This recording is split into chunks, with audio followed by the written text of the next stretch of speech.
servidor Pedro Morales. Ahora vamos a estudiar el curso La Fe de Jesús titulado Lo que la Biblia enseña acerca de la iglesia verdadera.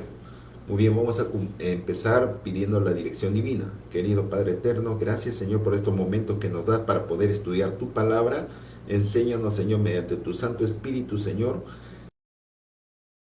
cuál es la característica de la iglesia verdadera. Te lo suplicamos en el nombre bendito de Jesús. Amén. Muy bien, ahora vamos a estudiar entonces, como ustedes pueden apreciar, lo que la Biblia enseña acerca de la iglesia. Vamos a ver el primer apartado, la fundación y el fundamento, ¿ya? La primera pregunta, ¿quién fundó la iglesia cristiana? Mateo 16, del 16 al 18 dice. Es un hecho que sucedió justamente Jesús cuando estaba con Pedro y sus discípulos, ¿no? Los apóstoles. Respondiendo Simón Pedro dijo, tú eres el Cristo, el Hijo del Dios viviente, ¿ya? Entonces le respondió Jesús, bienaventurado eres Simón, hijo de Jonás, porque no te lo reveló carne ni sangre, sino mi Padre que está en los cielos. Y yo también te digo que tú eres Pedro, sobre esta roca edificaré mi iglesia y las puertas del Hades no prevalecerán contra ella. Entonces Jesús elogió, ¿no?, a Pedro, pero dijo en virtud de quién se había realizado justamente esa revelación de quién era el Hijo de Dios. Dice, porque no te reveló carne ni sangre, sino mi Padre que está en los cielos. Entonces es Dios el Padre quien reveló a Pedro, dio sabiduría para que respondiese correctamente su respuesta, ¿no?, ante la pregunta de Jesús. ¿Quién creen ustedes que es el Hijo del Hombre? Esa fue la pregunta de Jesús. Entonces, acá ni un mérito es de Pedro, sino de Dios mismo, del Dios Padre. En estos momentos también el Dios el Padre, mediante su Espíritu Santo, nos va a revelar, como reveló a Pedro, cuál es la característica de la verdadera iglesia, ¿no? Entonces, y vamos a comprender también si la Iglesia Católica Romana es la verdadera iglesia o es la iglesia apóstata.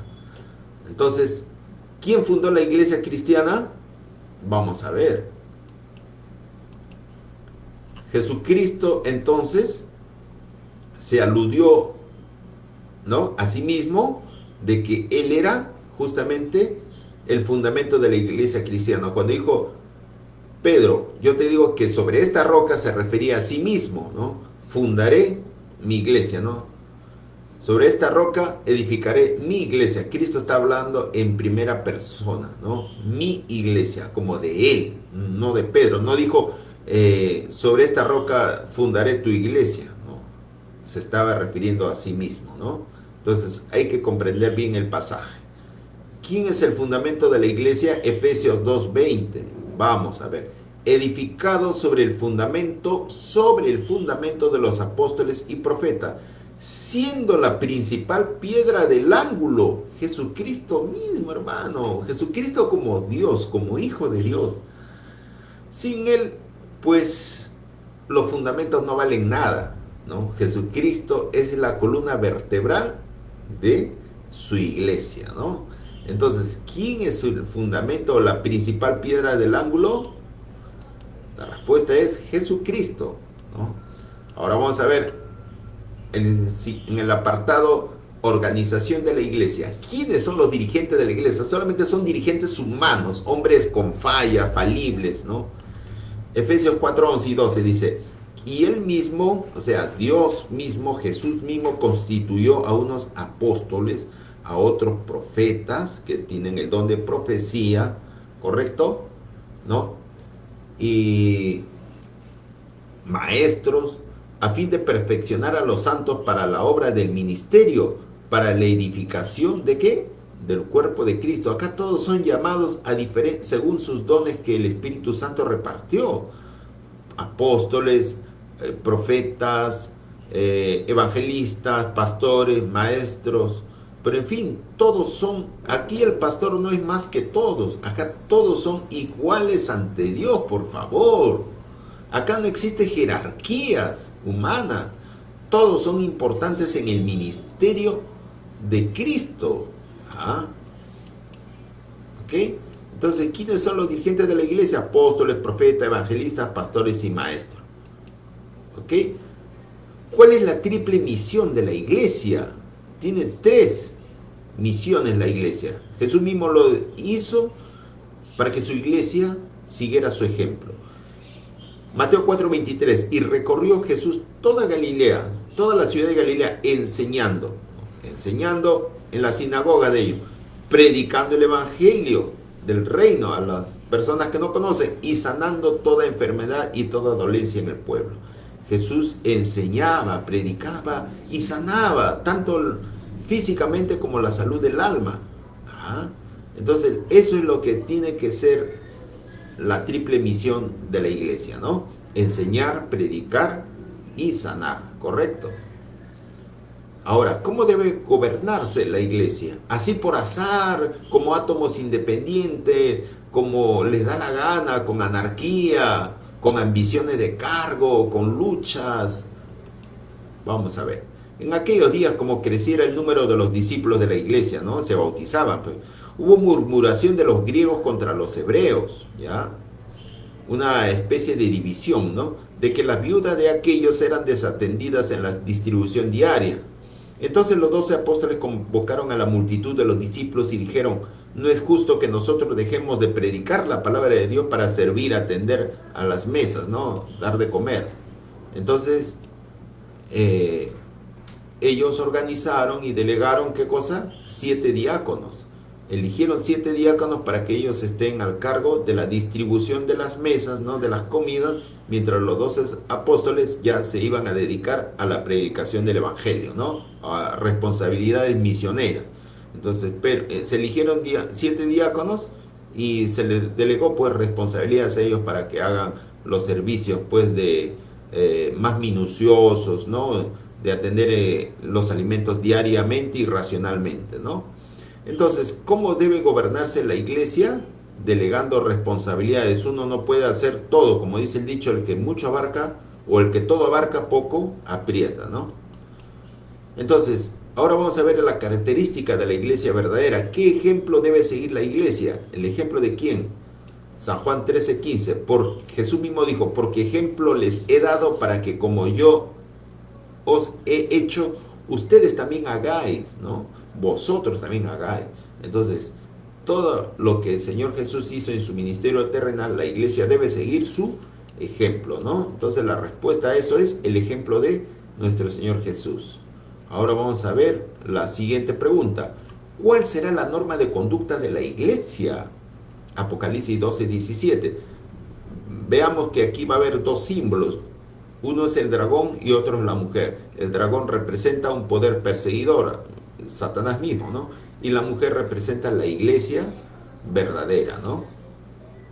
Entonces el dragón se llenó de ira contra la mujer y se fue a hacer guerra contra el resto de la descendencia de ella, el remanente, el residuo, ¿no? Entonces, los que guardan los mandamientos de Dios y tienen el testimonio de Jesucristo. Aquí habla de la persecución justamente del poder civil a la iglesia. Hubo cientos de años, siglos de persecución contra la iglesia remanente, contra la iglesia que quedaba, pues poco, ¿no? Los que huían al desierto, los que huían, los valdenses, los hugonotes, los protestantes, ¿no? Que fueron perseguidos a muerte por la Inquisición, ¿no? A eso se lo llama el dragón, ¿no? A la Inquisición. Entonces, pero tenía 2 características. No perseguía así a quien le daba la gana, sino tenían 2 características. Los que guardan los mandamientos de Dios, los verdaderos mandamientos, no los mandamientos del catecismo, los mandamientos alterados como el segundo mandamiento que han alterado la Iglesia Católica Romana, que es no adorarás imágenes ni te arrodillarás, ¿no? Y también de haberlo quitado el 4.º mandamiento del sábado. Entonces, la iglesia verdadera son los que guardan los verdaderos mandamientos que está en Éxodo capítulo 20, ¿no? Y Deuteronomio capítulo 5, ¿no? Y tienen el testimonio de Jesucristo. Esas dos son las características de la iglesia verdadera, que es que el dragón o Satanás se llena de cólera contra la iglesia que tiene esa característica, ¿no? Vamos a ver, entonces la respuesta es: la iglesia verdadera debe observar los mandamientos de Dios y tener el testimonio de Jesucristo.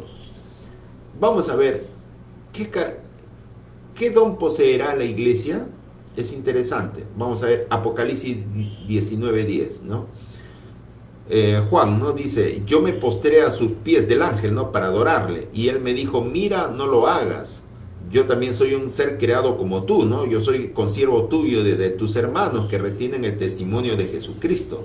Adora a Dios, porque el testimonio de Jesucristo es el espíritu de la profecía. Entonces, otro don que debe poseer la iglesia verdadera es el espíritu de la profecía, porque es el testimonio de Jesucristo. Rechazar el espíritu de la profecía es rechazar los testimonios que Jesucristo mismo inspiró para su iglesia verdadera. Entonces, es importante eso, ¿no? Entonces, el don que poseerá la iglesia es el don de la profecía.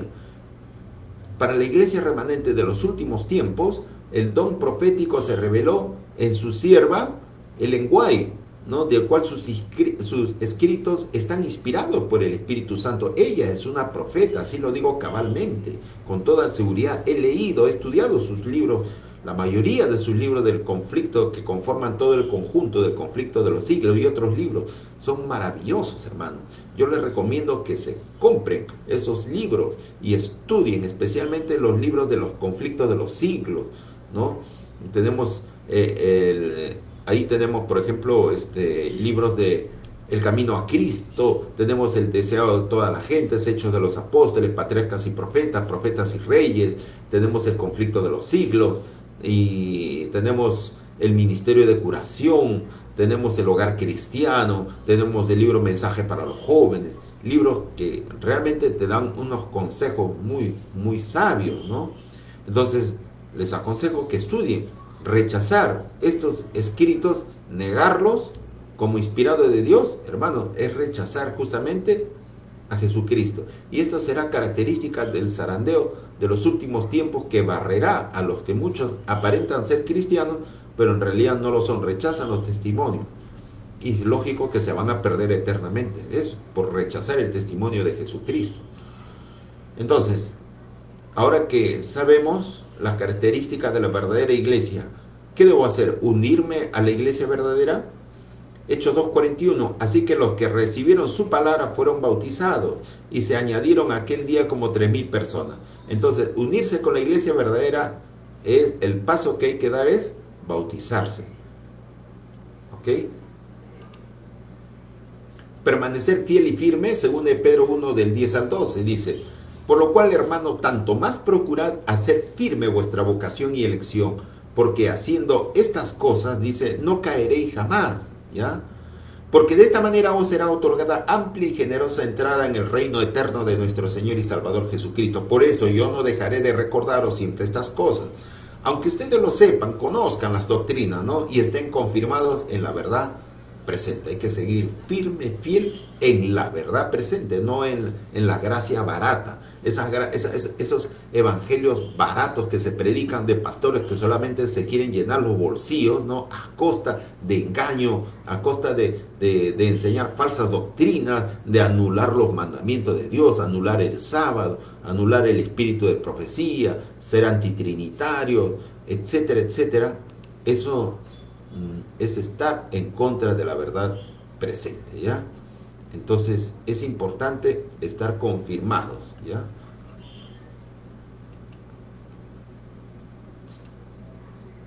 Ahora que hemos estudiado cuál es nuestra resolución, creo que Jesús fundó la iglesia y no Pedro, ¿ya?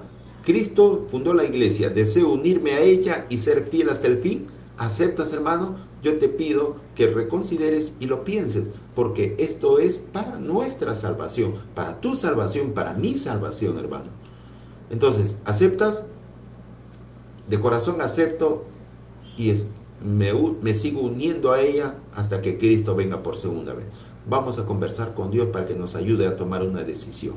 Querido Padre Eterno, gracias por el estudio de tu palabra. Ayúdanos, Señor, a tomar decisiones, Señor, para no andar errabundo, Señor, en este mundo, Señor, lleno de perdición.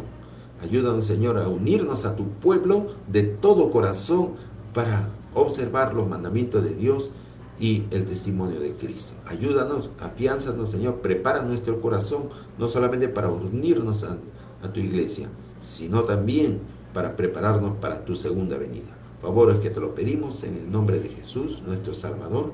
Amén. Muy bien, conmigo será hasta la próxima, si Dios así lo desea. Bendiciones.